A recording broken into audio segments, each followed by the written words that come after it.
Today, I have the high honor of calling upon His Highness to deliver his first public address as the Chancellor of the Aga Khan University.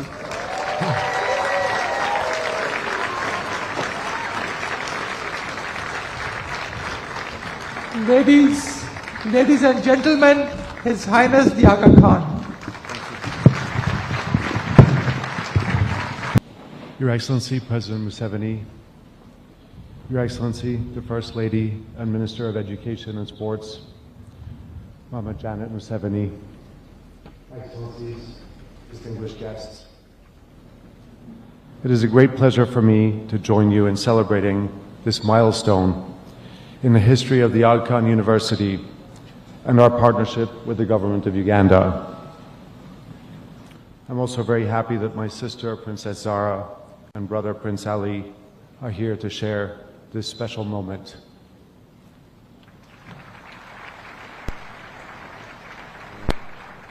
I would like to begin by conveying my deepest gratitude to Your Excellency, President Museveni, for providing the university with an exceptional site for its campus, and for your steadfast vision and enduring support for this project.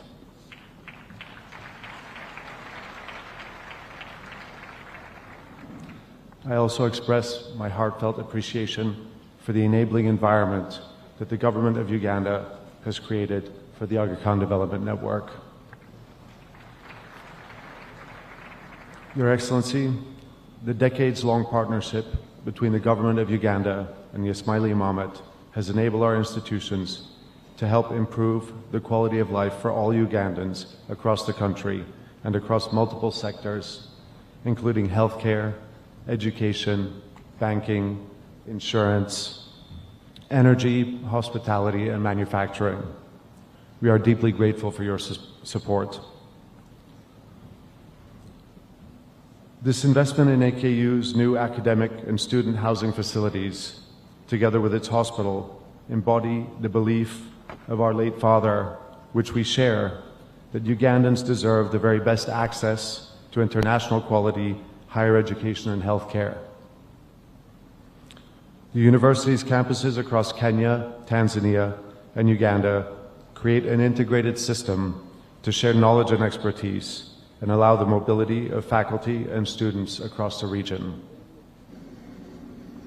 Our commitment to international standards of excellence will, I believe, bring transformational impact to Uganda and to the region. It is a known fact that poor quality healthcare costs as many lives as lack of access to care. Moreover, despite spending years in school, countless young people acquire only a fraction of the knowledge and skills they are meant to. Poor health and limited education rob individuals of their potential. At this campus, AKU will invest in developing the potential of Ugandans. My hope is that ambitious young people and skilled professionals will not need to leave their home country to study or practice at the highest level, and many Ugandans will not have to travel abroad to obtain advanced health care. Our pursuit of excellence will go hand in hand with a commitment to access for the disadvantaged.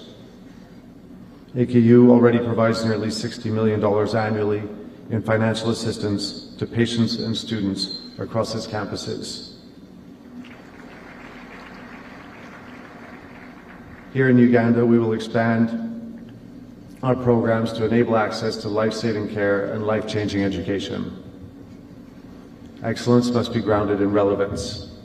A significant aspect of AKU's impact is tied to its research agenda that strives to address real local challenges through knowledge creation and innovation that improve the quality of life. At this campus, we will be addressing Uganda's specific disease burden, genetic profile, and environmental context. We will seek to contribute to the development of solutions powered by new technologies such as artificial intelligence. All of this is only possible because of the generosity, commitment, and dedication of our wonderful donors, both local and international, and many of whom are of Ugandan origin. I'm very happy to see so many of them here today. We are equally grateful to Germany's BMZ and KfW for their support, not only to this project, but to many others across the AKDN institutions.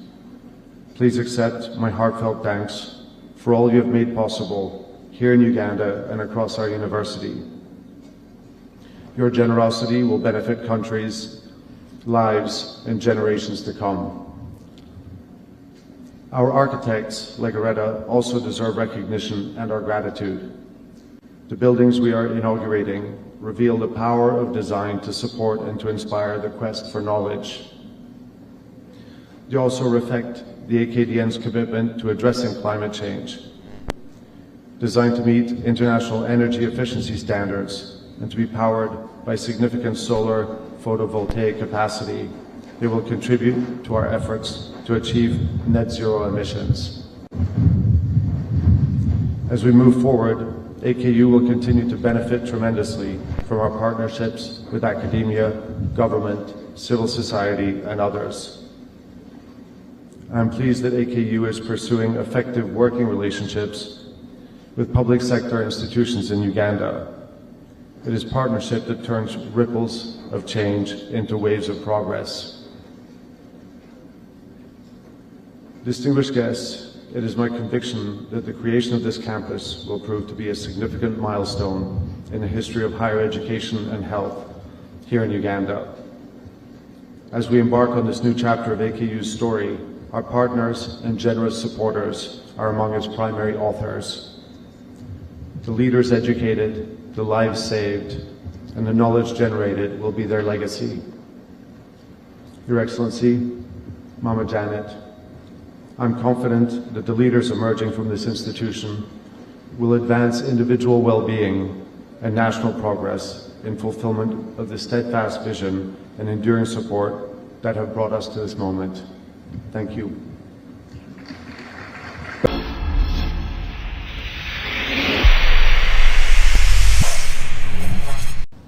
His Highness the Aga Khan and members of your family, the Right Honorable Speaker, Deputy Speaker of Parliament, Their Excellencies the Ambassadors, the leadership of this university, the Honorable Ministers who are here, starting with the Minister of Education and Sports, and all the people in attendance.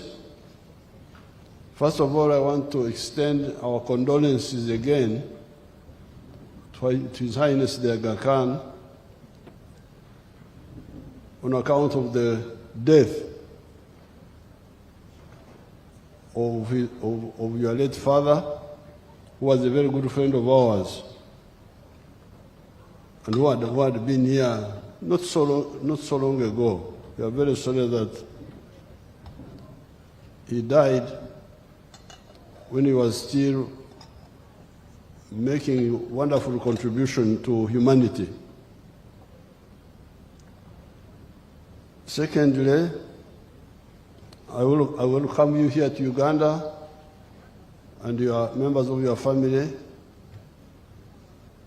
especially coming on this occasion of commissioning the university.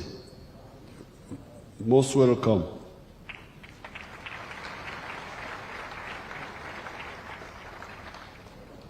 Thirdly, it seems the prayers of the Ismailians are stronger than the other prayers, because you brought rain. We have been waiting for rain.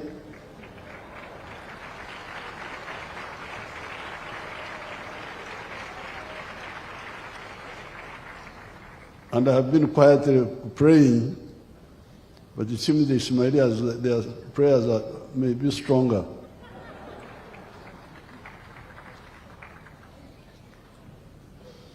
Yesterday, I told His Highness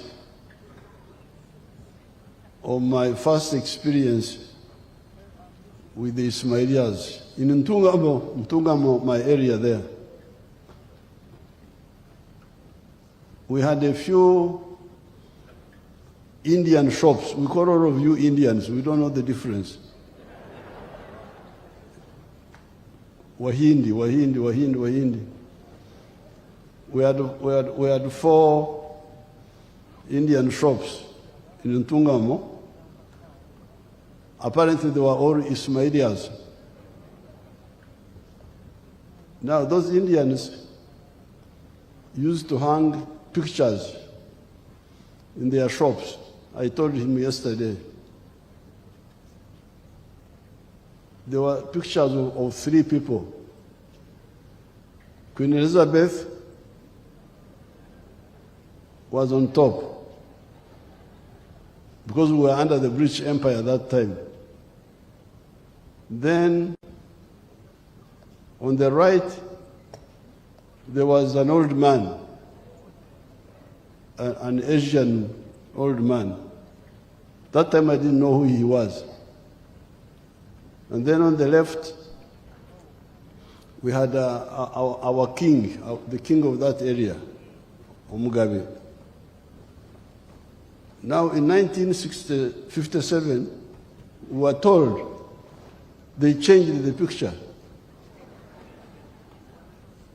of the old Asian man and they put a new young boy there. You could see from his face that he was young. And they said, this is the new king of the Indians.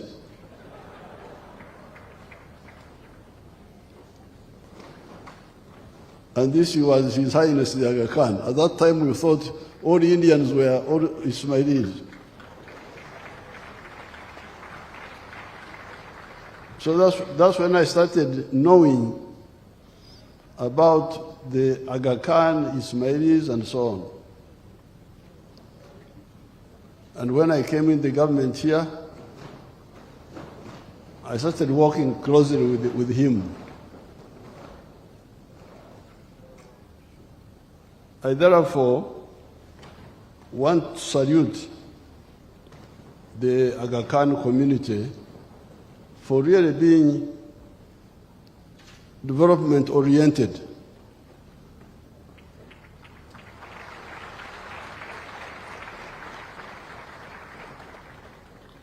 In 1959, when I left my small village, where we had our 4 Indian shops and 2 Arabs, I went to the district town of our area, Mbarara. This was in 1959. And there was a big secondary school there called Aga Khan Secondary School for children of the Asians, but also other children were going there. That place is quite far from Kampala. It's like 200 miles. But at that time, 1959, there was already an Aga Khan secondary school. I think it was a junior secondary school or something like that. And then when I came to Kampala here, there is a big school, I don't know that it's still there, in the Mengo area, called Aga Khan Secondary School. Is it still there? Big school there, Aga Khan Secondary School. And then other projects. Now, as I told His Highness yesterday, there was some setback in the 1960s caused by policy confusion. In the anti-colonial movement,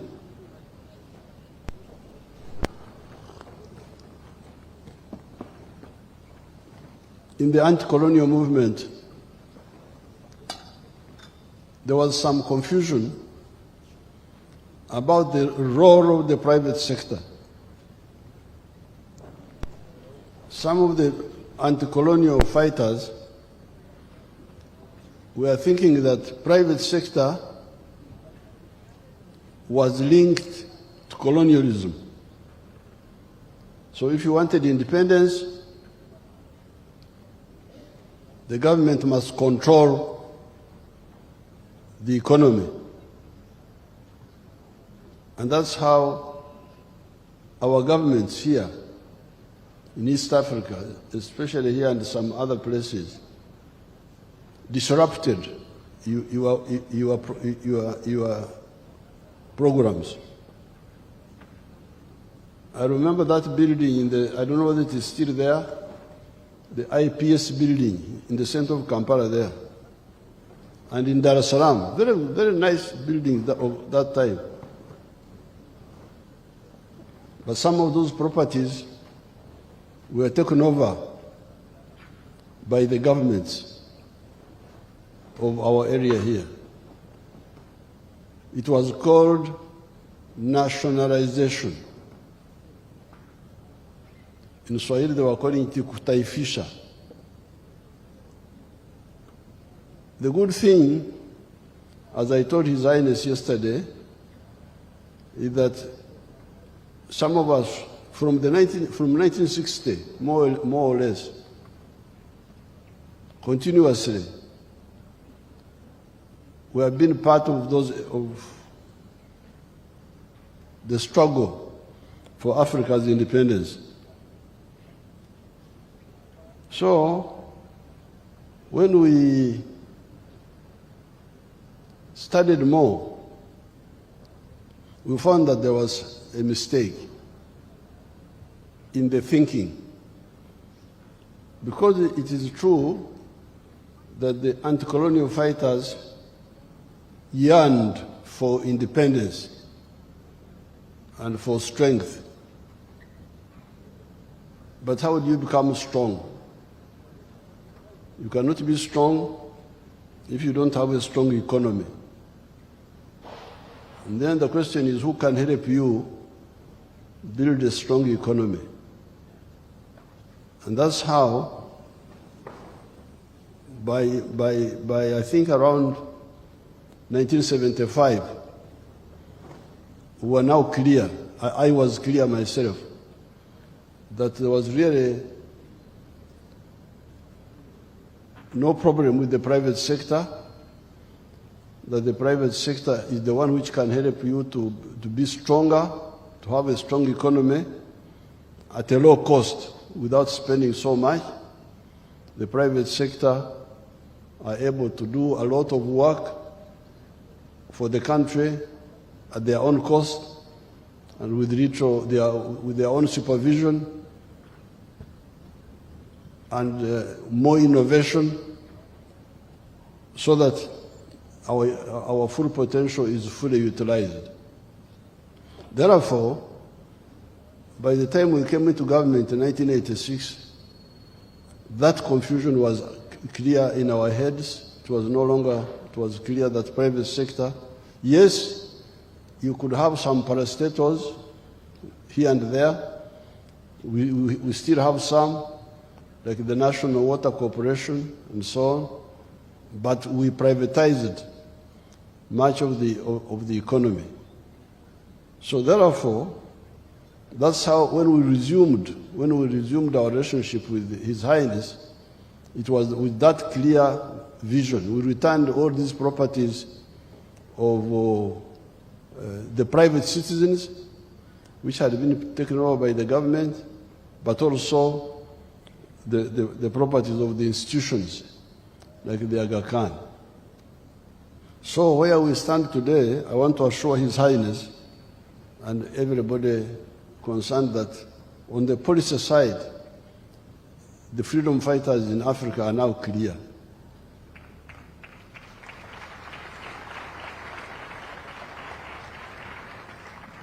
And the good thing is that some of us had good authority.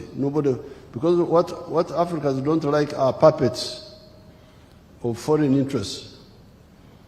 If they think you are a puppet of foreign interests, they will not be happy with you, because puppets have caused a lot of problems here. But that was the advantage we had.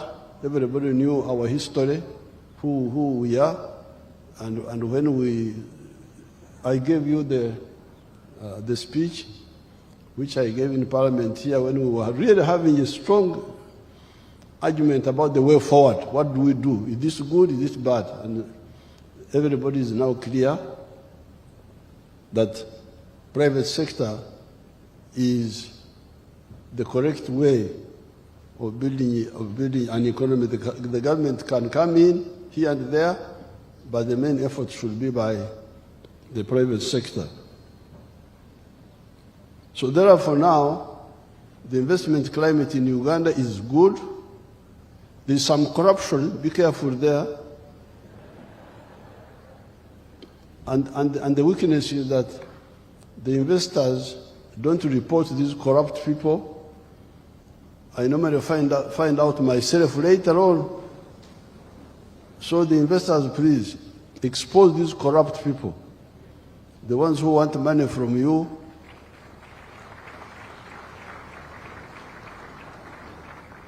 the ones who want shares in companies for which they don't have any contribution, expose them. Otherwise, we are ready and we can work very well together. We are also working with our brothers in Africa on the issue of market integration. Because you cannot have economy or production without market. Where do you sell your products? For a long time, we have been struggling with the issue of market integration, and we are really moving. There are still some problems, but they will be overcome, because logic is on the side of rationalization. And part of the rationalization includes market integration in Africa. So therefore, I'm very happy to be here with Mama and with His Highness to commission this university center. Congratulations, Aga Khan, and I thank you for building this world-class center where the classrooms are digitally connected and they are using high-tech for education so that you don't have to do all the other manual things we used to do in the past. We are also happy about launching the hospital, which we groundbreaking, which we will start building. That will also help. Will also help in health care. Even whenever I would be in Tanzania or Kenya, I would hear. I never went there, but I used to hear Aga Khan Hospital, Aga Khan Hospital, Aga Khan Hospital. Even now, many Ugandans go to Nairobi in the Aga Khan Hospital. So I thank you and congratulate you for those two institutions, the university and the hospital.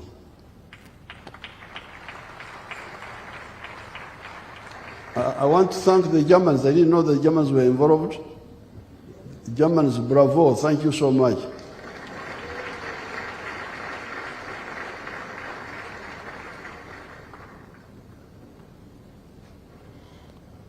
On the issue of health care, I want to inform you and the world that our people here are beginning to make a good contribution to humanity. What, of course, many people don't remember is that the human beings have been here for the last 4.5 million years. And these human beings started here in Africa. So all you people, Asians, Europeans, Chinese, whatever, you are all former Africans.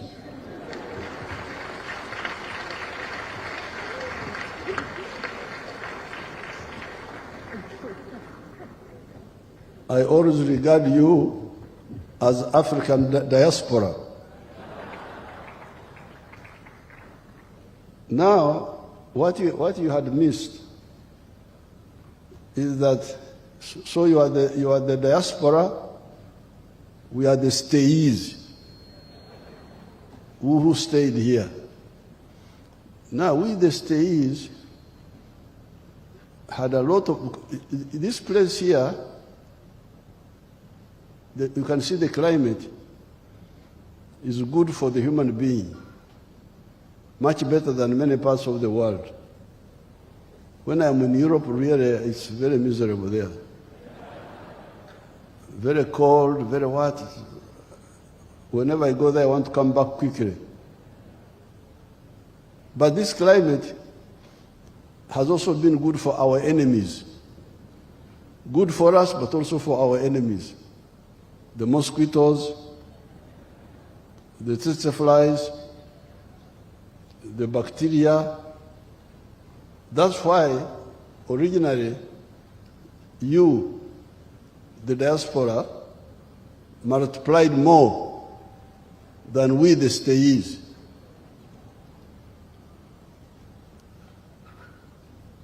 Until recently, population of the whole of Africa has been smaller than the population of India. India has been having a population of about 1.4 billion people, but until recently, the total population of Africa was fewer than the population of India. Yet Africa is 12 times bigger than India. You can fit India into Africa 12 times, but yet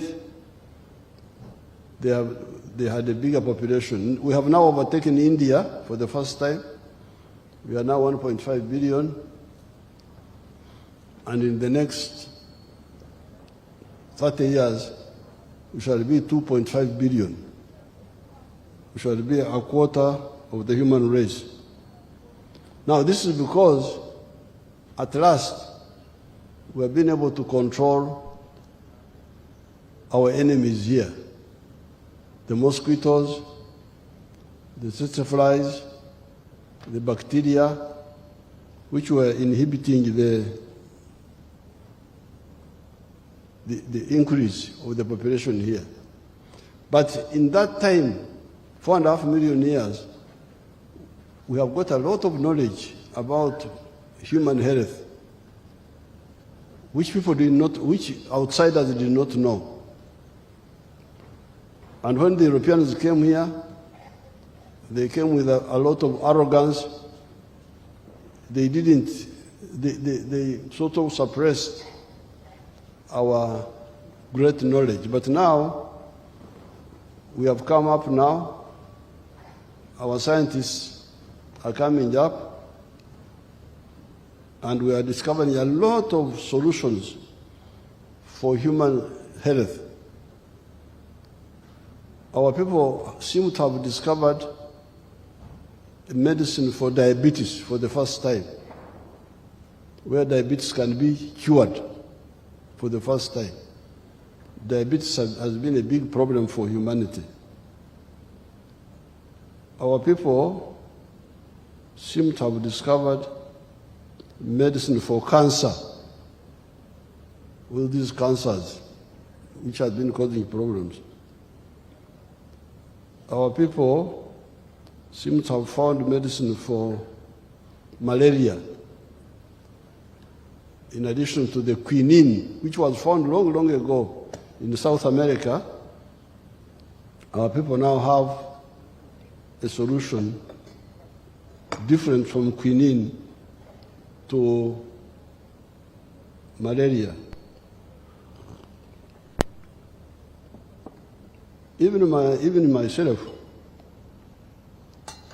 I know quite a number of solutions for human health, and I've been encouraging the government to take them up.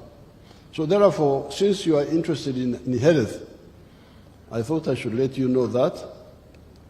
If you want, we can cooperate on that side also, if you are interested in that area of this indigenous knowledge, working on it to turn it into modern forms which can help the whole of humanity, and do it cheaply and decisively, not this one being on drugs all the time,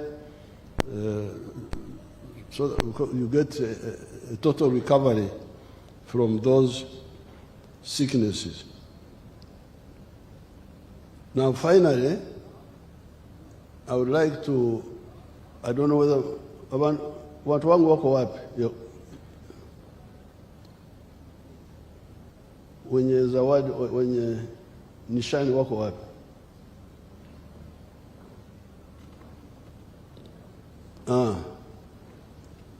When our late brother, His Highness Khan, was here, I gave him medals. I would now like to give similar medals to His Highness. And I now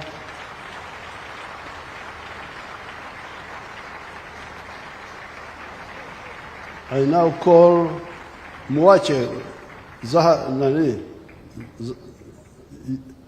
You go on the microphone and make citation on how we should give medal to His Highness and members of the family. Thank you, I thank you and wish you good luck.